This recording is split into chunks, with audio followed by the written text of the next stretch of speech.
আমরা একটা কথা অনেক সময় শুনে থাকি যে যারা নিয়মিত ব্যায়াম বা এক্সারসাইজ যারা করে না তাদের মুখে, যে যারা অল্প বয়সী বাচ্চারা আছে বা ইয়াং এজে যারা ছেলেমেয়েরা আছে, যে সাধারণত তারা নাকি ব্যায়াম করলে বা হেভি ওয়েট লিফটিং করলে নাকি গ্রোথ কমে যায়, স্টান্টেড হয়ে যায় বা বেটে হয়ে যায়। এটাই এই কথাটা কতটা সত্য?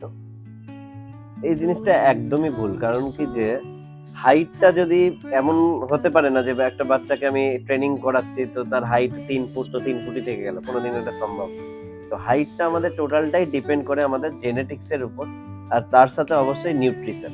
নিউট্রিশন যদি প্রপার তাকে না দেওয়া হয় তখন জেনেটিক্সও কাজ হবে না। কারণ কি যে জেনেটিক্সটা যেই হাইটে অবধি ওকে তার গ্রোথ আছে, সেই গ্রোথটায় পৌঁছানোর জন্য তাকে নিউট্রিশনটা প্রপার লাগবে, গাইড লাগবে। তো দুটো ফ্যাক্টর ডিপেন্ড করে, সেটা হচ্ছে নিউট্রিশন আর এক্সারসাইজ। একটা গাইডেন্সের উপর করা উচিত, মানে কোনো সার্টিফাইড ট্রেনার যে জানে এই ট্রেনিং করাতে, তাদের কাছেই অবশ্য করা উচিত। কারণ কি যে এটা একটা সেন্সিটিভ পিরিয়ড এটা বাচ্চাদের।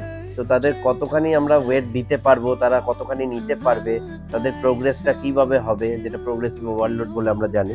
তো তাদের প্রোগ্রেসটা কিভাবে করাতে হবে, তাদের ফ্রি ওয়েট দরকার না ওয়েটস এর মধ্যে দরকার না নিজের বডি ওয়েটে করবে ব্যায়াম, তো এই গাইডেন্সটা অবশ্যই দরকার। তো এগুলো কিছু ফ্যাক্টর মেনটেন করলে, আর এই জিনিসটা পুরোটাই মিথ যে হাইট বাড়বে না স্ট্যান্ডার্ড, এটা পুরো আমাদের জেনেটিক্স আর নিউট্রিশনের উপর।